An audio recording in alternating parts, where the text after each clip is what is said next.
Ah, Milou, où étais-tu? Viens vite, on va commencer. Nous avons 23 albums Tintin. Nous avons les dessins animés, les vidéos qui racontent ces histoires magiques qui touchent toute la famille. Et si vous avez envie que je raconte l'histoire de Tintin en 2 minutes, ce sera un peu difficile. Donnez-moi au moins 2 semaines et je vais tout raconter.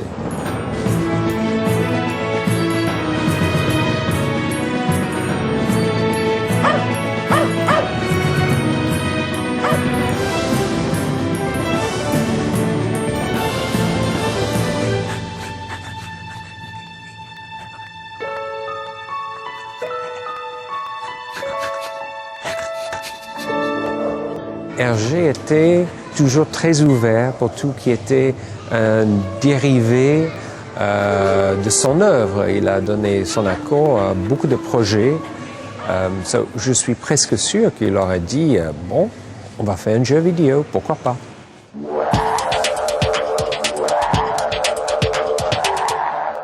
Tintin, c'est une marque très appréciée du grand public et aussi c'est un excellent atout pour la portefeuille Infogrames. Nous sommes tout à fait dans la coproduction avec Infogrames parce que personnellement, j'estime qu'on vend une partie de son âme, qu'on cède une licence. On voudrait être très impliqué. La seule chose qu'on, entre guillemets, on possède, c'est l'œuvre d'Hergé. On a travaillé avec Moulinsart très étroitement, du début jusqu'à la fin du produit. Ils nous ont apporté le côté graphique de l'univers d'Hergé, on leur a apporté le côté technique de la fabrication d'un jeu. Donc on a choisi 5 albums particuliers dans la collection de Tintin. On a choisi L'Île Noire, Le Trésor de Rackham le Rouge, Tintin au Pays de l'Or Noir. On a marché sur la Lune et Vol 714 pour Sydney. Parce qu'il nous semblait que c'était des albums très représentatifs de tout ce qui peut être action chez Tintin en particulier.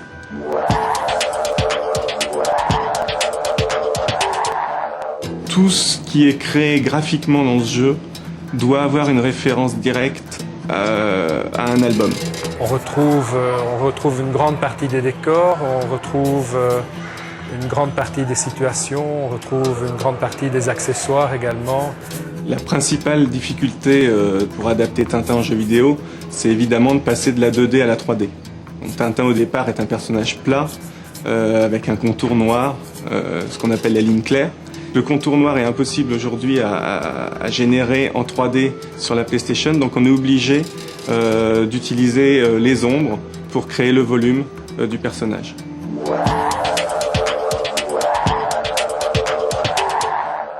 Pour les décors, on a vraiment pris le parti de faire des décors dans le plus pur style jeu vidéo, c'est-à-dire avec beaucoup de détails, avec beaucoup de couleurs, avec beaucoup de textures, ce qui n'est pas du tout le cas dans la BD puisque c'est un principe de ligne claire. Par contre, on retrouve les mêmes endroits que dans la BD, donc on s'est quand même servi de la BD pour retrouver les mêmes éléments, les mêmes palmiers, les mêmes types de bâtiments. C'est simplement dans la forme, après, ça a été retravaillé pour que ça soit adapté à un jeu vidéo. Le traitement de la Lune est un peu particulier. Pour les besoins de la jouabilité, on a rajouté des plaques de glace qui n'apparaissent pas dans la bande dessinée d'Hergé. Donc ça a été l'occasion d'un petit pourparler avec Moulinsart au début, c'est vrai. Et finalement, ils ont quand même accepté qu'on fasse apparaître ces plaques de glace pour apporter de la difficulté au maniement du chat.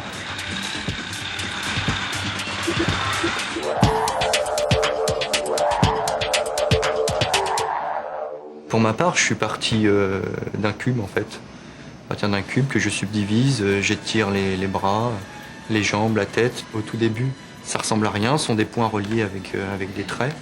Donc c'est ce qu'on appelle un mesh. Et c'est par la suite que je vais lui donner son caractère. Tintin, il a son pantalon de golfeur, donc je vais lui faire un pantalon de golfeur. C'est-à-dire, il a une tête ovoïde, je vais faire une tête ovoïde, je vais faire sa petite mèche. On lui assigne un matériau avec des textures qui va lui donner sa tête avec ses yeux, ses oreilles. Il va donner son pull, son col, son pantalon, ses chaussures, ses bras, et qui va faire ce qu'il est maintenant, le Tintin qu'on voit à l'écran.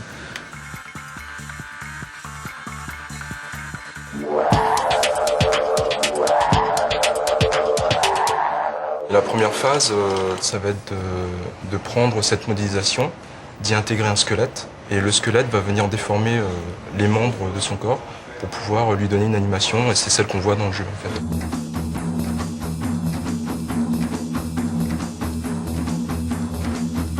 Les animations, elles sont calquées le plus possible sur les animations, sur les poses qu'on peut retrouver dans l'album. Ouais. Ce sont des attitudes qui sont figées, mais qui donnent le sentiment du mouvement. J'ai chargé l'animation de Milou. Et c'est exactement le même système que Tintin, c'est-à-dire qu'il a été modélisé et moi j'ai mis un squelette dedans. Et après j'anime le squelette.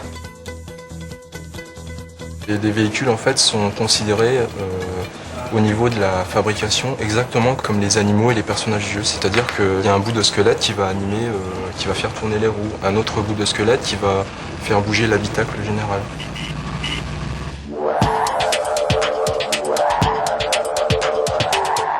Il y a 2 effets spéciaux qui sont très intéressants dans le jeu, qui sont rarement vus, je dirais, sur une PlayStation 1. Ici, vous pouvez voir le système de lave. Donc c'est un déplacement en fait de la texture qui est appliquée sur tous les polygones. C'est tout simplement un glissement, ça marche tout simplement comme ça. Bon là l'image ne boucle pas, dans ce cas-là elle boucle donc on ne se rend pas compte de cette répétition justement. Donc on retrouve cet effet pour les ruisseaux, dans les premiers immeubles comme l'île Noire par exemple. On a beaucoup abusé en fait, c'est très très joli. Parallèlement à cet effet, il y a aussi un système de particules assez évolué, qu'on voit rarement, je dirais, abouti à ce point dans les jeux actuellement. Donc le graphiste a positionné une série de nuages qui utilisent justement ce système de particules. De là, il leur a assigné une pluie, donc on voit la goutte là qui se déplace. Parallèlement à ça, on a pu assigner aussi des zones de collision qui génèrent en fait des impacts de pluie une fois que les gouttes elles touchent le sol.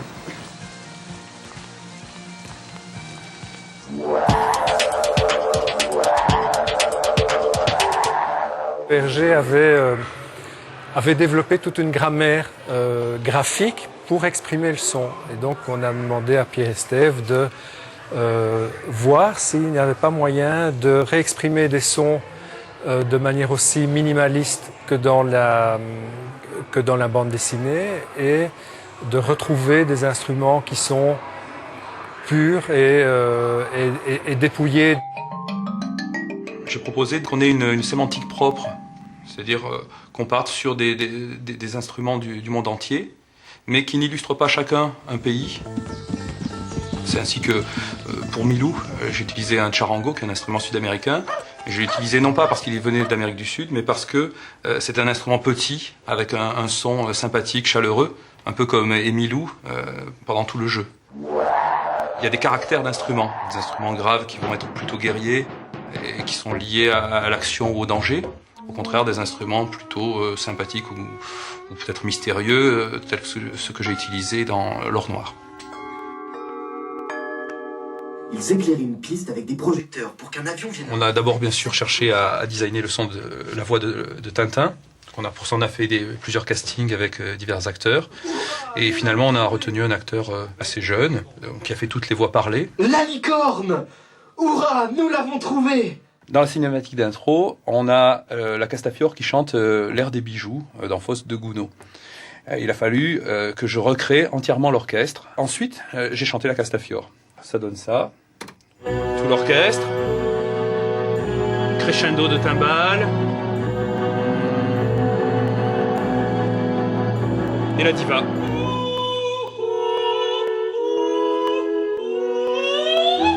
Chérie, de me voir si belle dans ce miroir. Oh, chérie, de me voir si belle dans ce miroir. On se retrouve avec un air des bijoux correct. Et maintenant, on va le détruire à travers le triphonard.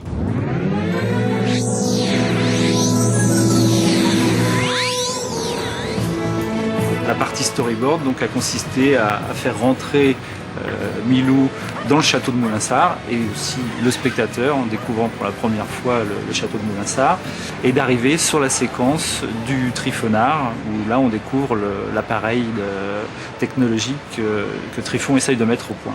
On souhaitait que ce soit très réaliste au niveau des gestes et donc on a utilisé une animation motion capture, c'est-à-dire que on capte les mouvements d'un comédien et ces mouvements se retranscrivent sur le squelette de Haddock ou de Tintin ou de la Castafiore.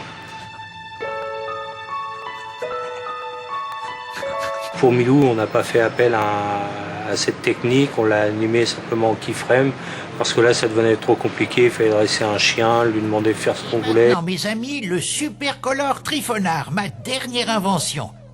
Ouvrez bien vos yeux, retenez votre souffle, le moment est historique.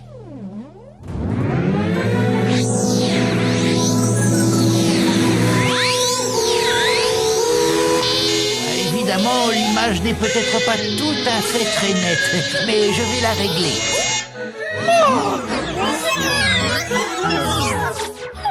C'était effectivement à la fois un exercice de style sur la modélisation, sur les couleurs, sur le rendu, puisque là il fallait qu'on fasse des ombres légères sans avoir le cerné, la fameuse ligne claire de Hergé, et puis sur la narration.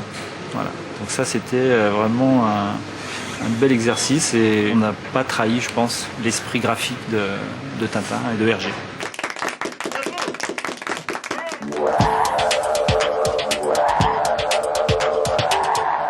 Je pense que le pari est complètement réussi parce qu'on a pu remarquer à travers tout le game design et tout le développement, toute la scénarisation du jeu qu'on s'écarte très peu en fait des aventures de Tintin telles qu'elles sont dans l'album.